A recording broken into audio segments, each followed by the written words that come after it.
Siguiendo el programa de la materia, nos corresponde ver ahora el tema 4 de Teoría General del Derecho 1, referido a la moral y al derecho.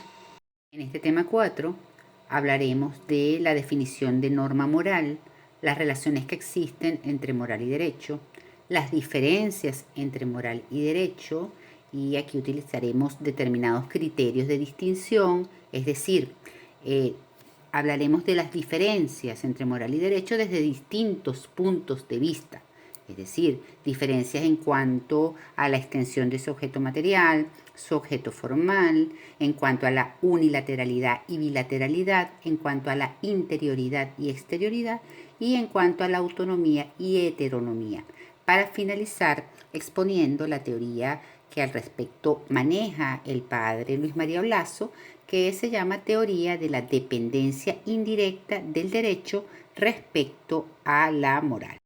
En cuanto a la definición de norma moral, seguimos la expresada por Preciado Hernández, quien señala que las normas morales son aquellas que formulan imperativamente los deberes ordenados al bien personal del hombre, considerado éste individualmente. Las normas morales tienen por objeto la perfección del individuo en sí mismo considerado. Entonces estamos hablando de normas que tienen como objetivo, su fin último es el bien personal, la autoperfección del hombre. A la moral le interesa que el hombre actúe correctamente, que se adecúe a sus normas a través de una convicción íntima. Y esto es importante.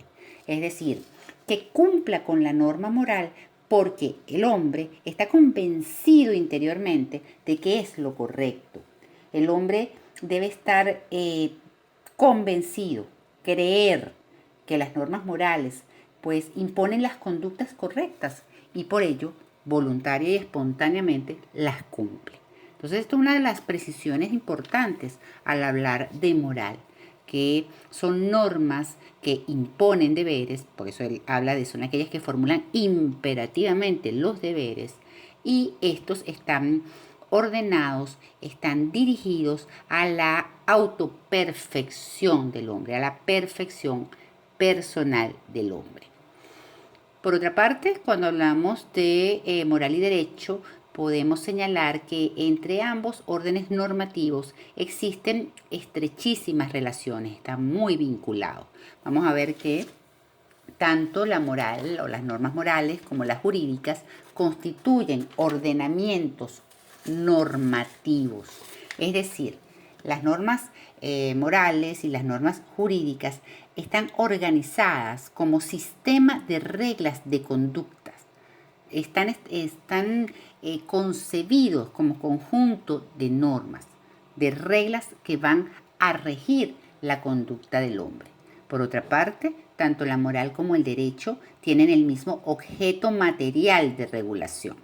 Y ese objeto material es, tanto para la moral como el derecho, la conducta humana, el hombre y sus actos humanos. Aquí voy a aprovechar de recordar objeto material y objeto formal. El objeto material viene a ser esa parcela de la realidad que va a ser estudiado por una ciencia. Y el objeto formal es el punto de vista, la perspectiva, el ángulo de visión desde el cual se va a estudiar ese objeto material. Es decir, el objeto material viene a ser la realidad que se estudia y el objeto formal es el punto de vista desde el cual se va a estudiar esa realidad. Entonces, lo que yo estoy afirmando aquí es que la moral y el derecho tienen un mismo objeto material, estudian una misma realidad. ¿Cuál es esa realidad? El hombre y sus actos humanos, la conducta humana.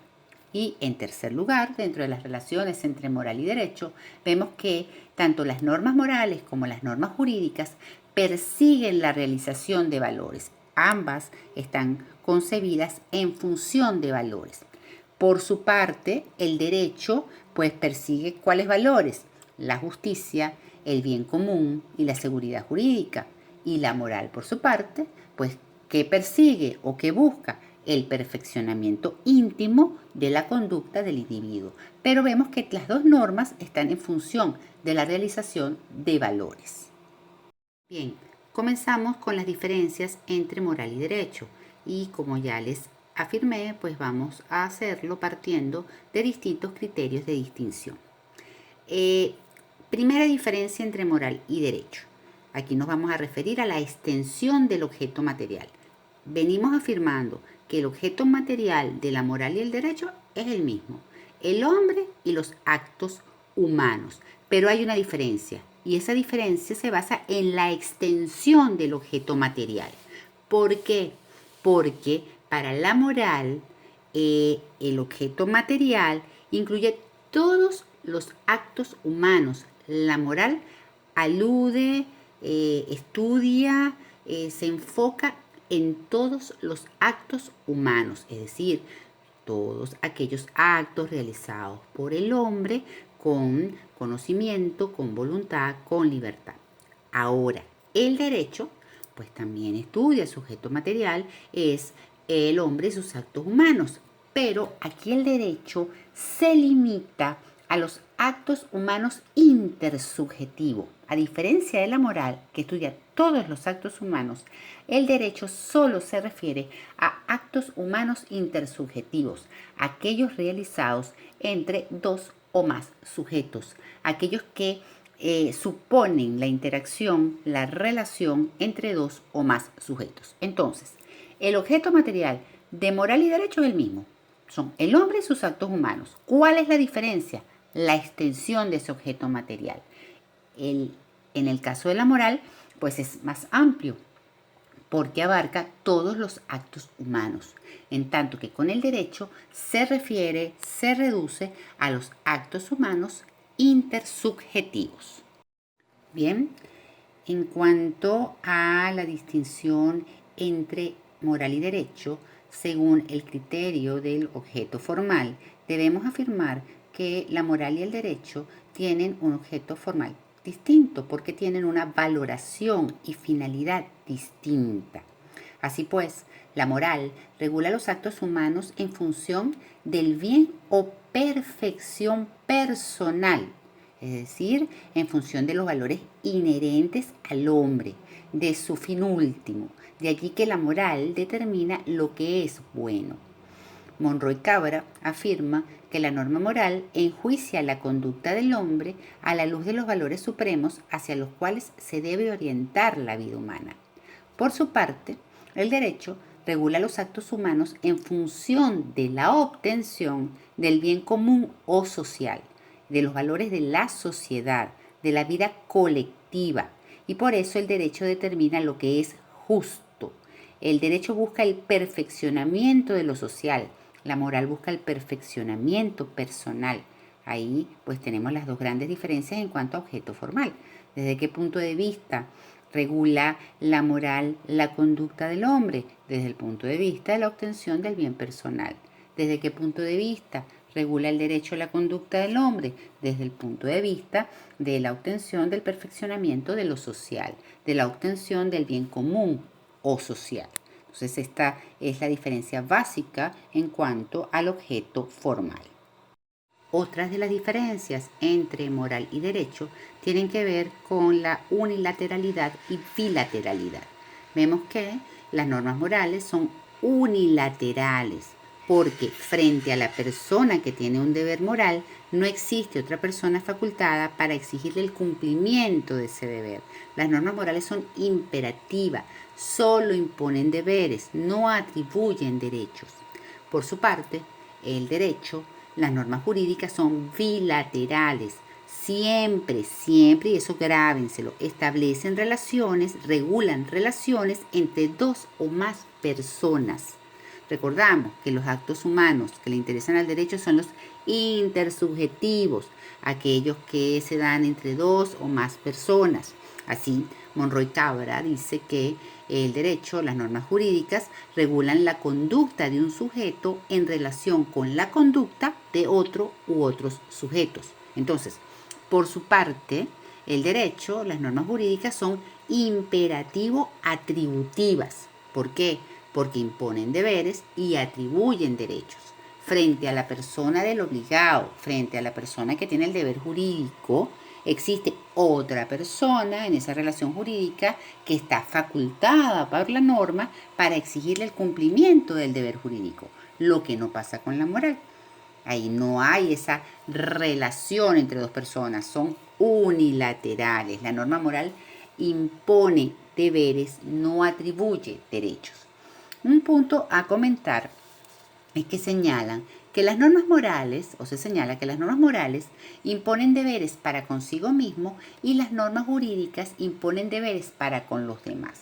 Ahora, en cuanto a esta afirmación de que las normas morales establecen solo deberes para consigo mismo, bueno, esto hay que tener cuidado, pues, o sea, no debe interpretarse, no debe considerarse en el sentido de que esos deberes no se puedan manifestar en relación con los otros hombres o que no puedan consistir esos deberes morales en la ejecución, en la realización de una conducta que tenga que ver con otros sujetos distintos al obligado. Entonces, por ejemplo, el deber moral de no mentir o el deber moral de ser caritativo. Oye, estos deberes no se conciben fuera de una relación con otra persona, porque nosotros no estamos hablando de el deber moral de no mentirnos a nosotros mismos o de ser caritativos con nosotros mismos. Esto se da cuando el sujeto entra en relación con otros. Entonces, vemos que lo que se quiere decir con que las normas morales imponen deberes para consigo mismo, lo que se quiere decir con eso es que solo su conciencia, solo la conciencia de la persona, del sujeto, puede reclamarle en un momento dado el acatamiento, el cumplimiento de lo ordenado por una norma moral, el cumplimiento por el deber del deber moral, ¿no? Pero y no es exigible por otras personas. Pero no quiere decir que en el cumplimiento de un deber moral no puedan entrar en juego otro u otros sujetos. Otro criterio de distinción entre moral y derecho es el relativo a la interioridad y la exterioridad. En cuanto a la moral, hablamos de interioridad con rasgos de exterioridad.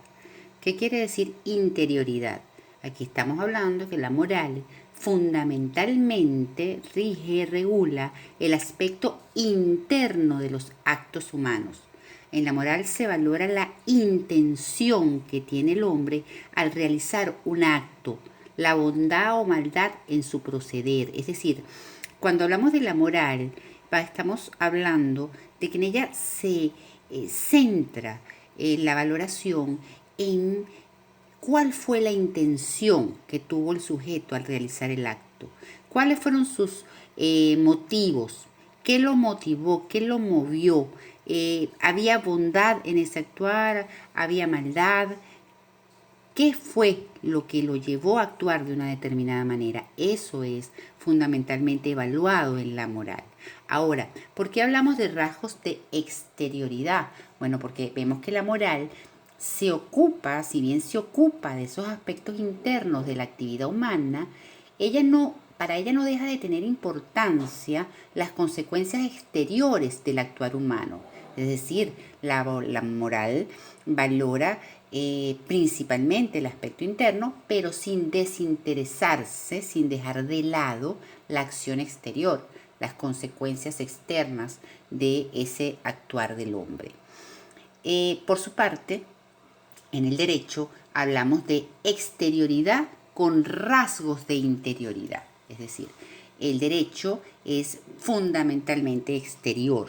En el derecho se aprecia o se toma en cuenta el aspecto externo de los actos humanos, el comportamiento exterior del hombre. Y lo que le interesa al derecho es que esa conducta externa, ese comportamiento externo del sujeto, se adapte, se adecúe a lo establecido en la norma jurídica. Es decir, a la norma jurídica, y el objetivo de la norma jurídica es que las personas, los sujetos, adecúen su conducta, su comportamiento a lo establecido en la norma jurídica, cumplan con el deber jurídico, que ese conducta que se va a manifestar exteriormente en su relación con los otros, pues sea una conducta conforme a derecho.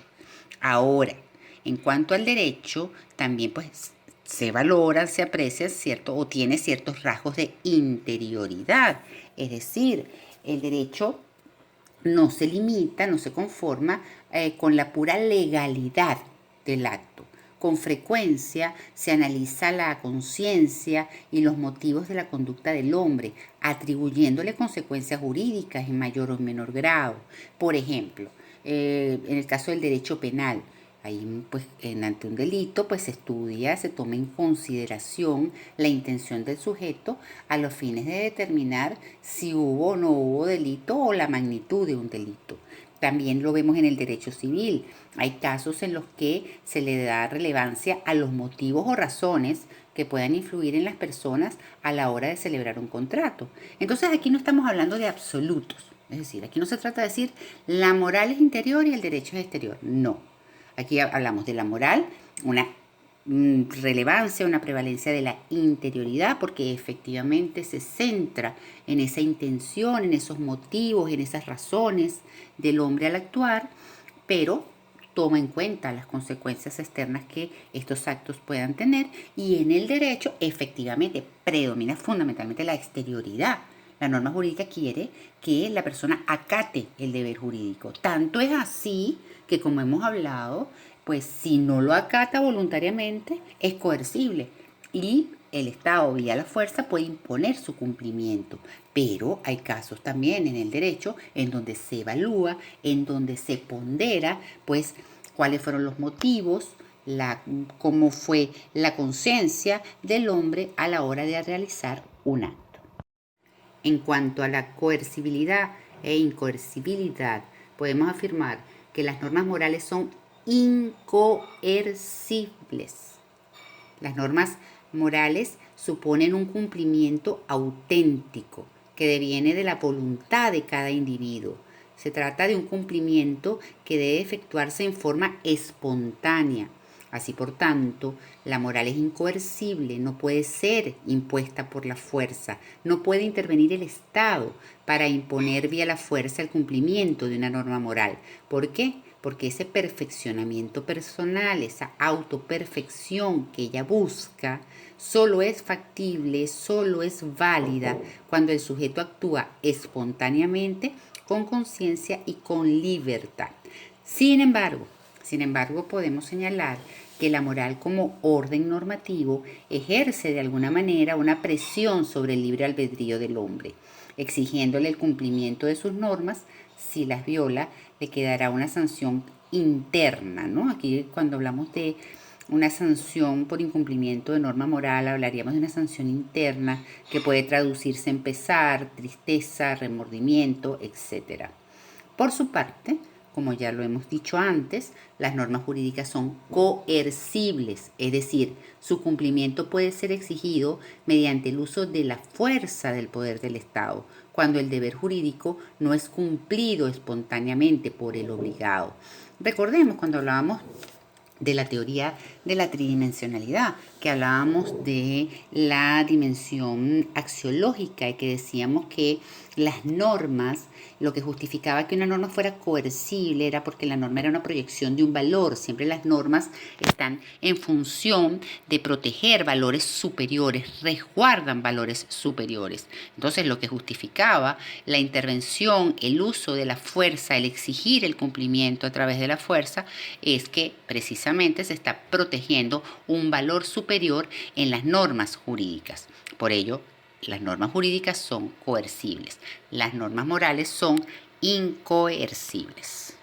Cuando hablamos dentro de los criterios de distinción en relación a la autonomía y la heteronomía, resulta necesario realizar algunas consideraciones previas. Vamos a entender de qué estamos hablando cuando hablamos de autonomía y de qué o a qué nos estamos refiriendo con heteronomía. Vemos que un orden normativo es autónomo cuando las normas que lo integran tienen su fuente de validez, es decir, tienen su origen en la voluntad del sujeto que debe cumplirlas, en la voluntad del sujeto que tiene a su cargo cumplir el deber establecido en esa norma. La autonomía supone que el sujeto obligado reconozca voluntaria y espontáneamente la norma y en consecuencia la cumpla. Cuando hablamos de heteronomía, estamos señalando que un orden normativo, un sistema de normas, es heterónomo cuando estas normas tienen su fuente de validez, tienen su origen en una voluntad ajena, distinta a la del sujeto que debe cumplirlas, en una voluntad externa, diferente a la voluntad del sujeto que tiene a su cargo cumplir el deber impuesto por esa norma. La heteronomía no requiere del reconocimiento voluntario del sujeto obligado para poder exigir el cumplimiento de la norma.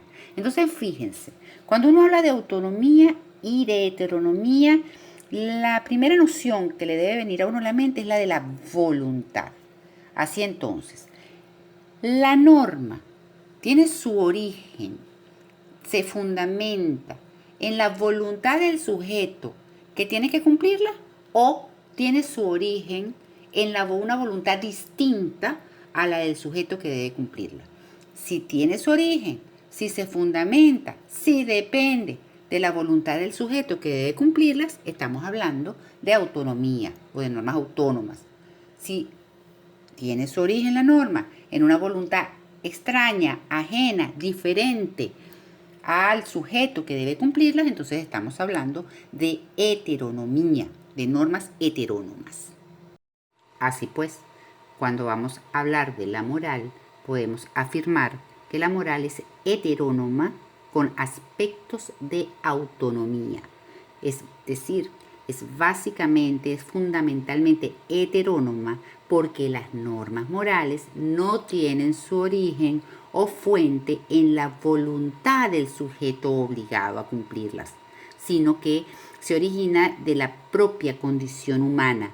Se funda en valores, en ideales que son objetivos y que tienen una absoluta validez. Por ejemplo, el hombre debe ser sincero. Eso es un valor moral.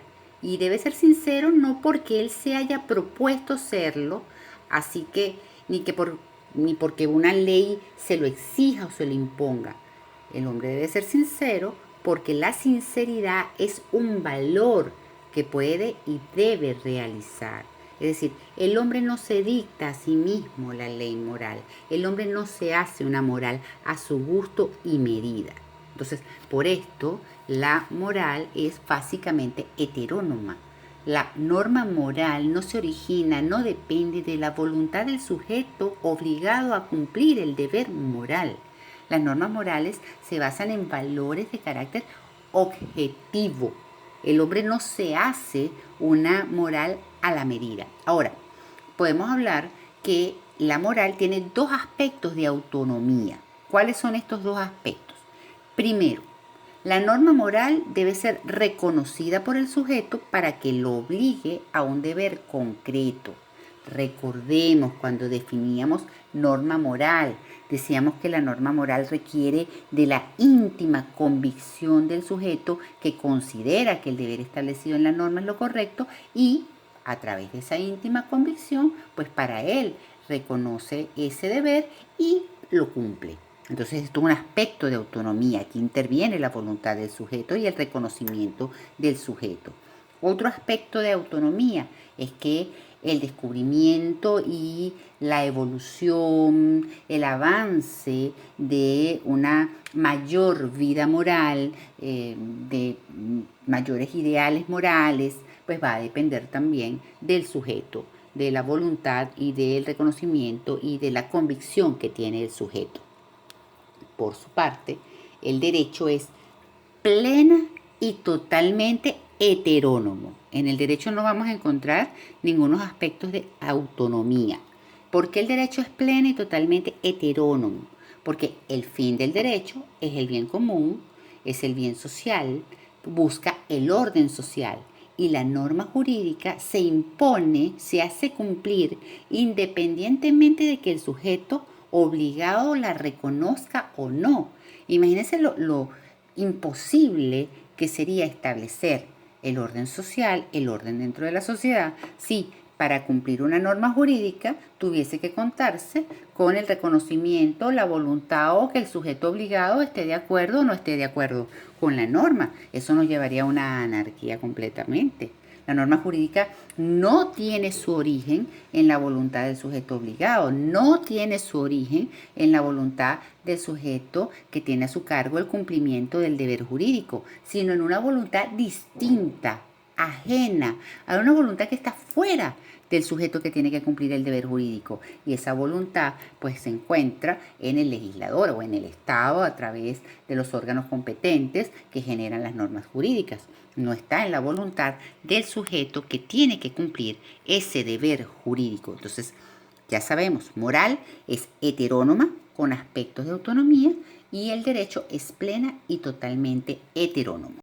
Para finalizar, les comento que en relación a la conexión que hay entre la moral y el derecho, existen muchísimas teorías. Hay teorías que dicen que la moral abarca el derecho, o que el derecho abarca la moral, o que son dos órdenes completamente diferentes, o que se relacionan de tal o cual manera. Aquí yo me quedo con una sola que considero que es la más acertada, que es la teoría de la dependencia indirecta del derecho respecto a la moral, que es del padre Olazo. Y es realmente muy sencilla esta teoría. El padre Olazo, ¿qué nos dice? El padre nos dice, miren, el enfoque, la óptica del derecho no es directamente moral, no es su centro, pues su principal interés no es la perfección moral del individuo, sino que el principal interés del derecho es el bien común de la sociedad, el orden social es lo que busca el derecho. Ahora, el derecho debe tener en cuenta, debe basarse en la moral en la medida en que la moral contribuye a ese bien común de la sociedad, a ese bien colectivo. El padre Olazo hace la distinción entre lo que es la justicia del jurista y la justicia del moralista. Él dice que la justicia del jurista es una solución social.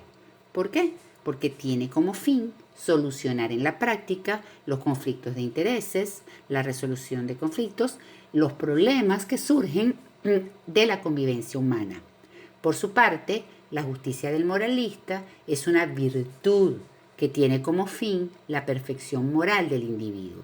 Ahora, aquí lo interesante es entender que la justicia del jurista contribuye indirectamente en la perfección moral del individuo. ¿Por qué?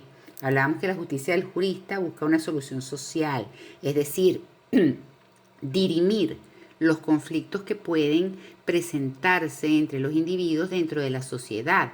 ¿Para qué? Para resolver estas diferencias, para que exista orden, para que impere el bien común, para que exista seguridad jurídica y todos estos elementos que se van o que se quieren obtener, pues si una persona está en una sociedad donde estos elementos confluyan, donde hay orden, donde hay justicia, donde hay seguridad, pues va a ser más fácil que pueda avanzar en su perfeccionamiento moral, en su autoperfección, en la perfección personal que busca la moral, que es el objetivo de la moral.